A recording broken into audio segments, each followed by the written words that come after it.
আসসালামু আলাইকুম, good morning. সবাই কেমন আছেন? আলহামদুলিল্লাহ, আমি এবং আমার পরিবারের সবাই আমরা ভালো আছি। তো এই তো সকাল থেকে ছোট্ট একটা ব্লগ শুরু করে দিলাম।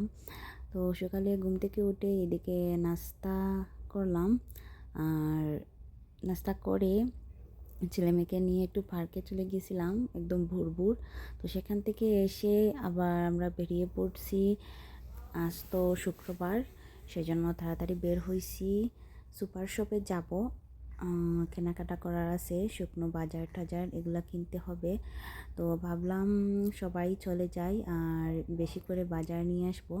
সবসময় এক মাসের বাজার নিয়ে আসি, তো দেখা যায় এক মাসের বাজার নিয়ে আসলেও অনেক কিছুই আগে শেষ হয়ে যায়।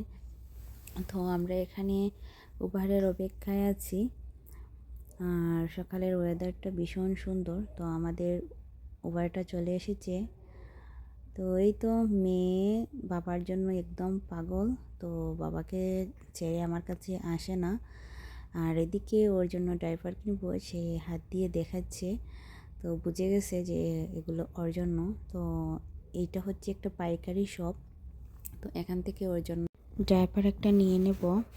আর এই তো আমরা এখানে অপেক্ষা করছিলাম বাহিরে, চাবি নিয়ে আসবে, কারণ যেহেতু এগুলো বাহিরের দিকে ওরা লক করে রাখে, এখানে প্রচুর মানুষের আসা যাওয়া, এজন্য ওরা লক করে রাখে। আর এদিকে আমার মেয়ে ড্রাইভার শুধু দেখতেছে, বুঝতে পারছে যে ওর জন্য কিনবো। তারপর ভিতরে গিয়ে দেখলাম ওজন মাপার যন্ত্র আছে, তো আমরা ওজনটা মেপে নিলাম। তো আমাদের সবারই ওজনটা মোটামুটি অনেকটাই কমে গেছে। তো ফার্মেসিতে অনেকক্ষণ অপেক্ষা করার পর আমরা বেরিয়ে পড়লাম। আর যে চাবির দায়িত্বে আছে সে চাবি বাসায় নিয়ে গেছে, এখনও আসেনি, যেহেতু আমরা ভোর ভোর চলে এসেছি। আর এদিকে আমার বাসায় রান্না বান্না করা আছে আগে, তো গিয়ে একটি তরকারি রান্না করব। তো এদিকে আমরা চলে এলাম সুপার শপে।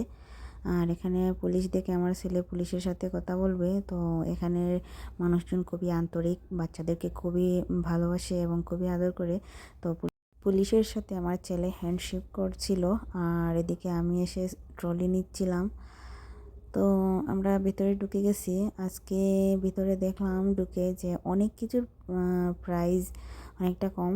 আজকে চাল অনেক সস্তা, তো এক মাসের জন্য চাল নিয়ে নিলাম। আমাদের আবার এত বেশি লাগে না, মেহমান আসলে বেশি একটু লাগে, সেজন্য 3 প্যাকেট নিয়ে নিলাম, 3 প্যাকেট 15 কেজি। আর এদিকে মাছের এখানে এসেছিলাম, তো মাছের এইটা দেখা যাইতেছে একদম পরিষ্কার। তো আমরা যেহেতু ভোর চলে আসছি, মানে ভোর বলতে 8:30 9টা হয়েই গেছে। আর এদিকে ওরা এখনও গুছিয়ে রাখছে মালগুলো। তো অনেকে আবার বিজনেসের জন্য এখান থেকে কেনাকাটা করে, মানে দোকান আছে যাদের লোকাল এলাকাগুলোতে, ছোটোখাটো বা বড় বলেন দোকানপাট আছে, ওরাও এখান থেকে কেনাকাটা করে অনেকেই প্রায়। তো এখানে এসে দেখলাম হালাল মুরগ আছে, তো ভাবলাম কয়েকটা নিয়ে নেই, কারণ আর যেহেতু আসা হবে না, বাসায় আরও প্যাকেট প্যাকেট আছে। তো প্রায় সময় এগুলা সবসময় পাওয়া যায় না, তো যখনই পাই একসাথে অনেকগুলা নিয়ে নিই। তো সব মিক্স খাই, মাছ তারপর গরু। এইদিকে আবার আসছি সবজির এখানে, তো এসে দেখি পেঁয়াজও আজকে 1 টাকা করে। তো মাঝে মধ্যে যখন লোকাল দোকানগুলো থেকে আনি বা আমাদের বাসার আশেপাশে থেকে আনি, 4 টাকা 5 টাকা কেজি থাকে।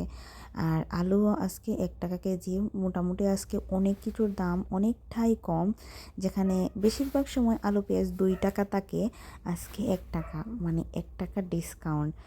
তো ভাবছিলাম টমেটো নিব, টমেটো দেখে এত সুবিধা না। এরপর অনেক প্রায় আমাদের কেনাকাটা শেষ। আমি একটা খালি বাক্স নেওয়ার জন্য এসেছি, যে কার্টুনগুলা। তো আমি একটা কার্টুন পেয়েও গেছি, আর আমার আরও কিছু জিনিস নেওয়ার ছিল, তো ভাবলাম এদিকে যেহেতু এসেছি আমি নিয়ে নিই। তারপর চলে গেলাম ওদের কাছে, গিয়ে তো ওদেরকে খুঁজে পাই না, তো দেখি ওরা কাউন্টারে জিনিসগুলা পাস করতেছে। তো এখানে এসে আমার ছেলে মেয়ে মহিলার সাথে গল্প করে জুড়ে দিছে। আর মহিলাও আমাদেরকে চিনে, যেহেতু আমরা সবসময় এখান থেকে খরচ নিই। তো আমাদের সব গুছানো শেষ, আমরা উবারের অপেক্ষায় আছি। তো বাসায় গিয়ে আমরা গোসল টোসল করে খাওয়া দাওয়া করে নিয়েছি। তো আমার মেয়ে ঘুমিয়ে পড়েছে, আর মসজিদে যাওয়া হবে না। মসজিদ আমার একদম বাসার পাশে। এই যে আমি আমার রুম থেকে ভিডিও করতেছিলাম, আমার হাজব্যান্ড এবং ছেলে। এটা হচ্ছে মসজিদ, তো একদম পাশেই। আমি প্রতি শুক্রবারেই মসজিদে যাই। দোতলায় মহিলারা আর নিচতলায় পুরুষরা নামাজ পড়েন। আর এদিকে আমার মেয়ে ঘুমে, তো এদিকে মেয়েও ঘুম থেকে উঠে পড়েছে, উঠেই তো পড়তে বসছে। ও বই পড়তে খুবই পছন্দ করে, আমার ছেলেও মাশাআল্লাহ ছোটোবেলা থেকেই। আর এই যে বইটা দেখতে পাচ্ছেন, এটা কিন্তু আমার ছেলের ছোটোবেলার বই। তো আমার মেয়ে এটাকে ছিঁড়ে ফেলছে একটু। তো আমার মেয়ে সবসময় বই নিয়ে পড়াশোনা করে। আমার ছেলেও সেই ছোটোবেলা থেকেই তাকে বই দিয়ে অভ্যস্ত করছি। আমি কখনোই ফোন হাতে দিই না। এখন একটু মাঝে মধ্যে নেই, মনে করেন প্রায় 1 সপ্তাহ কি 2 সপ্তাহ হবে এখন একটু মাঝে মধ্যে দেই। বাহিরে যেহেতু তেমন একটা যাওয়া হয় না। আর এদিকে মেয়েকে গোসল টোসল করিয়ে খাইয়ে দিলাম।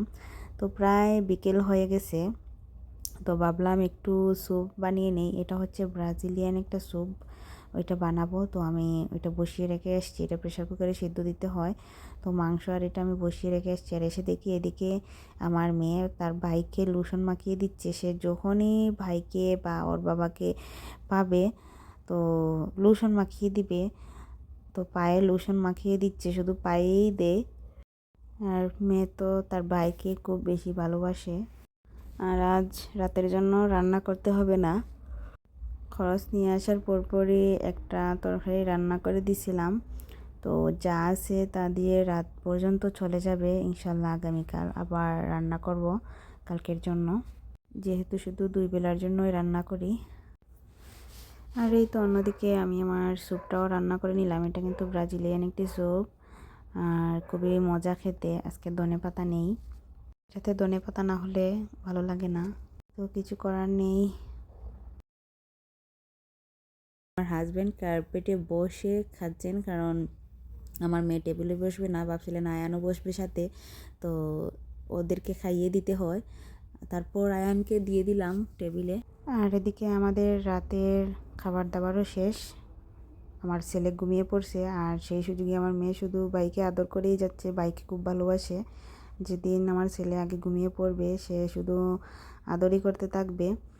তো সবাই ভালো থাকবেন, কেমন লাগলো অবশ্যই জানাবেন। আসসালামু আলাইকুম।